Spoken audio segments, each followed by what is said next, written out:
What's up, guys and girls? Today we're going to be doing a review, discussion, tutorial on a Diamond 1 level game. There's one challenger in this game, and there's also someone in this game called Samsung Deft. He has the Samsung summoner icon, and his name's Samsung Deft.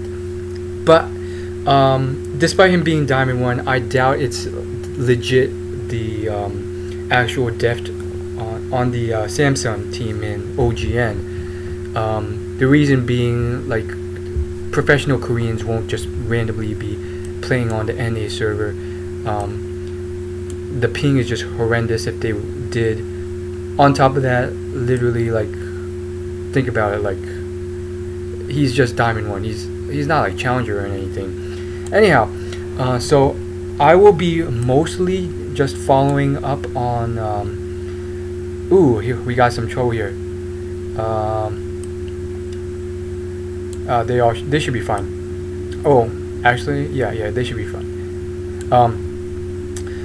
So I will mainly be following up on bot lane because you can only analyze so much and explain so much of the game, and this video will be focused on bot lane. And other than that, we will just whenever, let's say, bot lane recalls or a huge play happens to occur, I will switch up to mid, top, jungle, or whatever's going on, and we'll see how it goes. I might just do the laning phase, or I might, if I'm feeling good, I'll do the whole game. But right now it's intended to be just laning phase, and so let's just get started. So based on the interaction where they met bot and no one died, we both teams know that both teams are starting on the bottom side.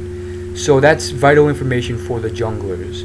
So they know that they will be meeting up top sometime. Since these guys are all pretty good, like they will be aware at the 3-minute mark when both junglers have gotten double buff and have come to gank top. Again, mid lane is a tough lane to gank because of the champions. Regardless, though, let's just focus on what's happening. But okay, actually, I'm going to rewind that because I missed. There's some vital stuff that a lot of new players don't realize what they're doing. It's so subtle, but all these little things add up. So first things first, they leash, and they leash just enough, and they run bot. They rush bot because first off, you don't want to miss a single CS at this level. He's gonna miss this one here, but it's okay. And then the next thing you'll notice is watch the supports. They they will start pushing up the lanes. Look, both supports are literally using their spells and auto attacks to push up the lanes, and then they're using their spells and auto attacks to harass. When that Sona came in, a lower level player would say, "Oh, she missed her Q on both of the enemies." No, at this level, you don't miss Qs like that. She did that on purpose because she was full mana, so she could waste the mana, and she wanted to push up the lane. Why is pushing up the lane important? Because long story short, generally the lane that's most pushed up wins, for a variety of reasons such as experience and so forth. But we'll see how it goes. So let's just keep it going. I have the camera on manual right now so that it doesn't just bounce off anywhere else. I apologize for any lag in the screen. That's just my computer. Maybe it's Fraps, I'm not sure. And so another thing here, a lot of people who play Jinx only use one of the Qs. You'll see that Samsung Deft here, he switches between the types of Qs, and the point of that is to push up the lane because her long range Q is an AoE, so it will bounce off the one she auto attacks and deal damage, thus pushing up the lane. Plus it's just a higher range, and so what you see here is, oh, we'll get to the catch later. We'll get to Thresh's catch later. What you see here is that I'm just gonna call her Jinx because I doubt it's really Deft. As a Jinx versus Caitlyn, especially with these types of supports, she has to be careful because Kate outranges her. So you will see what happens here is that literally, like, once this cannon minion gets low, Jinx is not even willing to come close to auto attack that because she would rather use her mana, which is already half gone, to get this minion without getting harassed by Kate because of her higher range, rather than coming up a little bit more, auto attacking this minion, getting a CS for it, but potentially getting the harass via auto attack by Kate and the harass by Sona. Sona's not really positioned well right now because she should be more up in case this Jinx does something, but at the same time, it's because the Sona knows that this Jinx is smart and she's not even going to risk getting harassed. So she's usually basically sacrificing mana to obtain CS. Now, what you see here is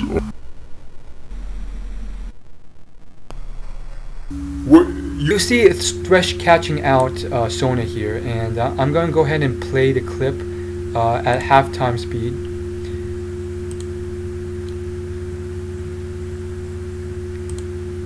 If it will let me. Okay.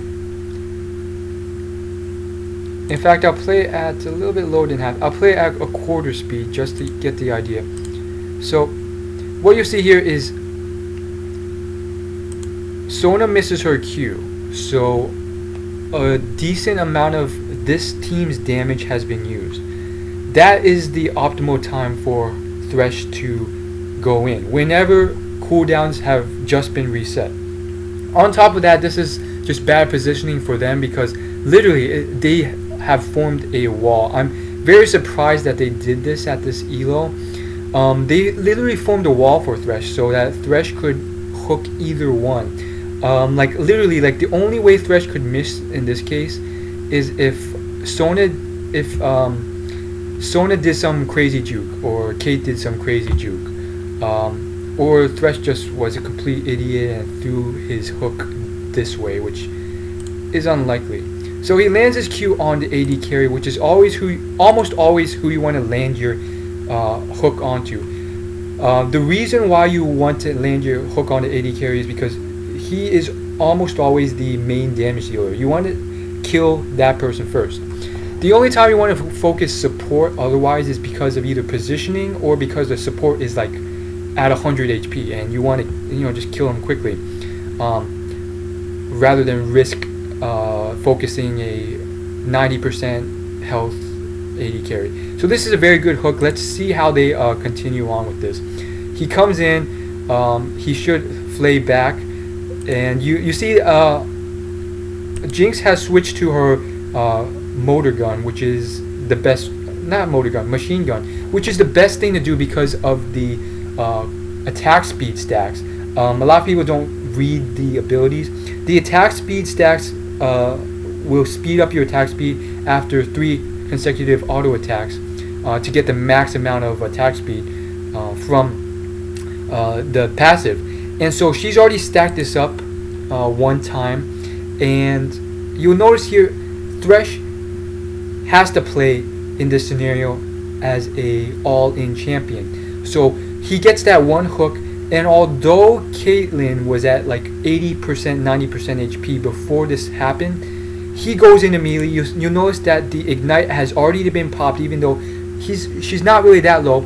She's already been flayed, and literally Jinx all she can literally do is auto attack. So what you see here is the auto attacks by Thresh as well. That's another key point. A lot of supports down at like bronze do not auto attack and move up. Look at the micro movements of this Thresh. He's auto attacking and moving up, auto attacking, moving up, so that even if Kate uses her net to jump backwards, Thresh has already micro moved to like this point. So literally, it's like she can't escape. So she will have to either flash, and I believe she does flash here. and she heals here, which, in my opinion, okay, based on what I've seen so far, there's literally two things that, like, there's only one thing I would do at this point, which is not waste any summoners because she's dead either way. If either of these people play it right, they will just burn a flash, continue chasing, and kill her, even if she's used her flash and heal. There is a chance that if she uses flash as well, she could escape. I don't know. But no, yeah. So she burned. So what happened here is like Kay screwed up and she used a summoner spell unnecessarily. Thankfully, she didn't use her flash as well, having realized that she was dead either way. I'm pretty sure that even if she flash healed, if either one of them flashed as well, they would have gotten her anyways.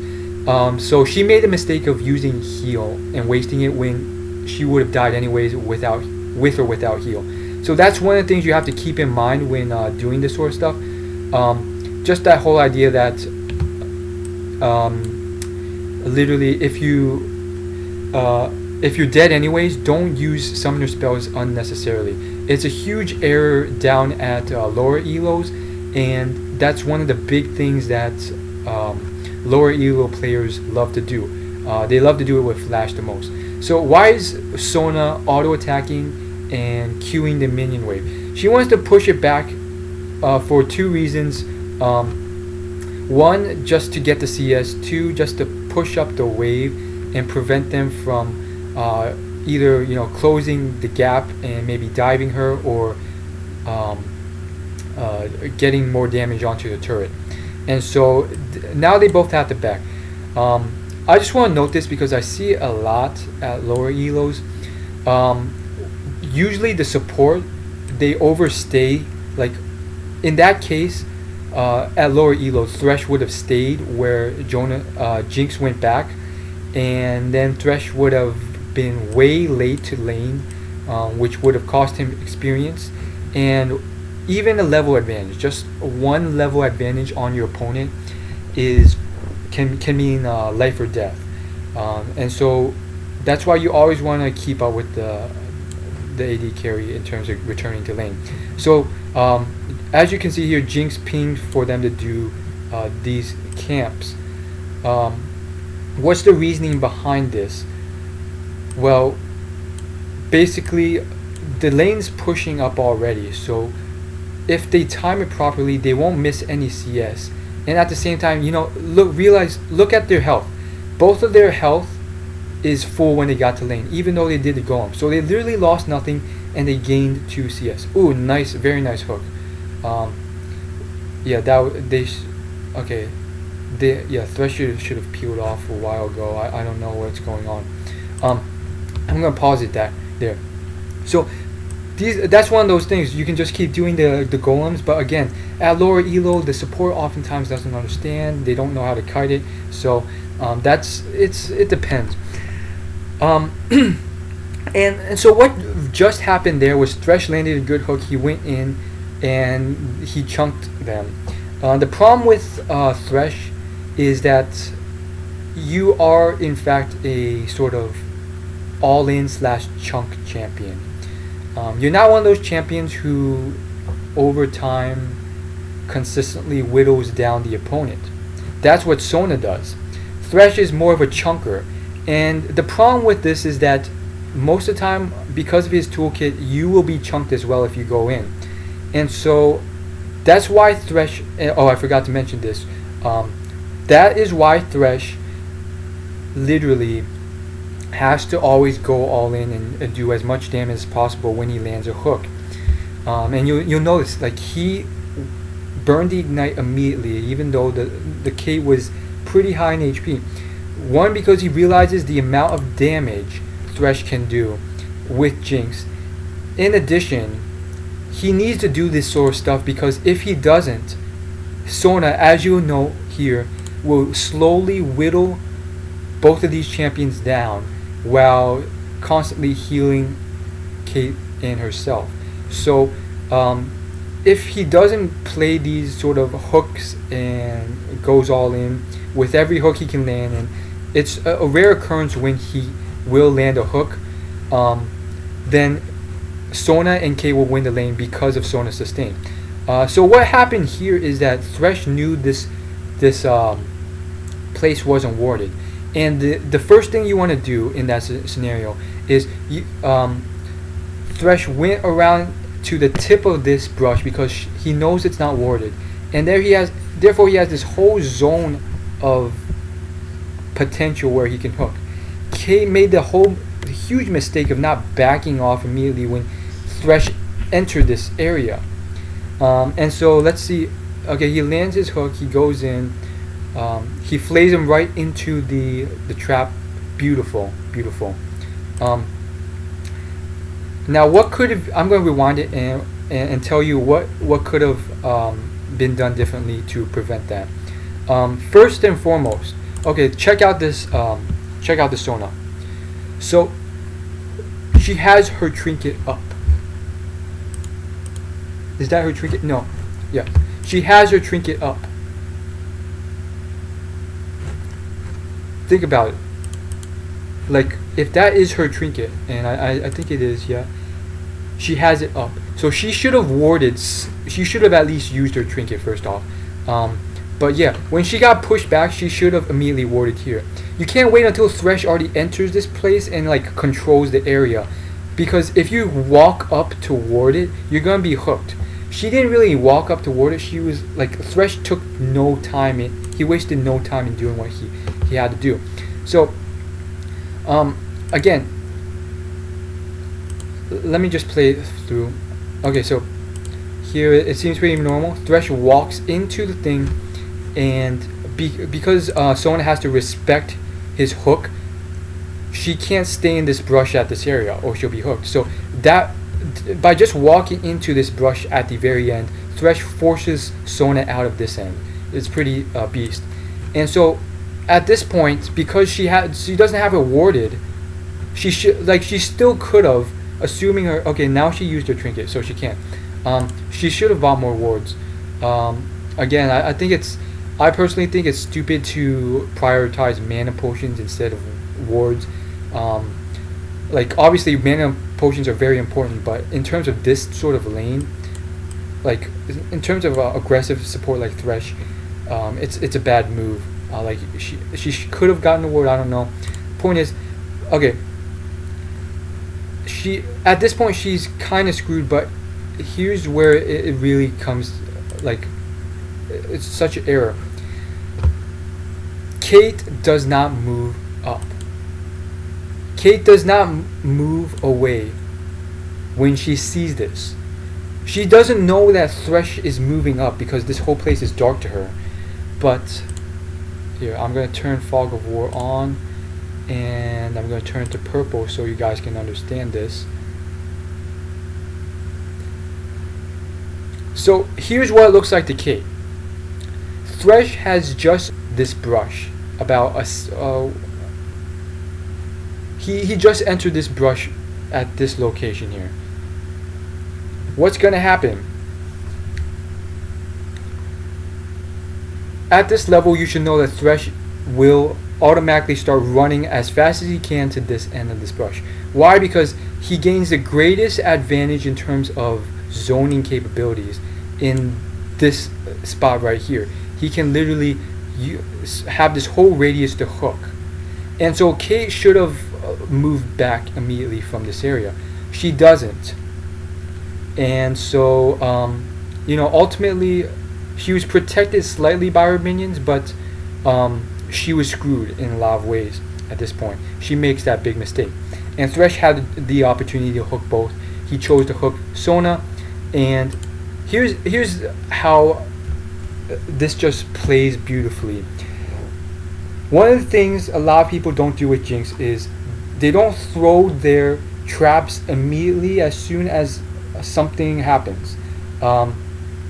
So in this case, Deft did a perfect job. He threw his traps, and like literally what happens is Thresh flays Sona into the traps, stuns her, and what you'll notice here is that As soon as she throws her trap, she initiates her W and aims it exactly where she knows the Sona will land after Thresh has flayed her. I'm going to play it back so you guys can see. Why does she do this? Because first off, the W has a channeling time. So because of the CC that Thresh has, the channel time won't be wasted. A lot of newbie players, they will just automatically just start auto attacking. Maybe even switch to the long range auto attack, which is slower and not as effective. Ultimately, you want to have the machine gun on, but you want to do trap and then aim the W because of the CC from the duration of the hook, because you are CC'd for a little bit while you're hooked. And then during that duration, in addition to the flay, you're channeling your W. That does a decent amount of damage, and ultimately you kill him. Okay, so that's all I really want to say about that. Let's keep playing. Ooh, beautiful hook.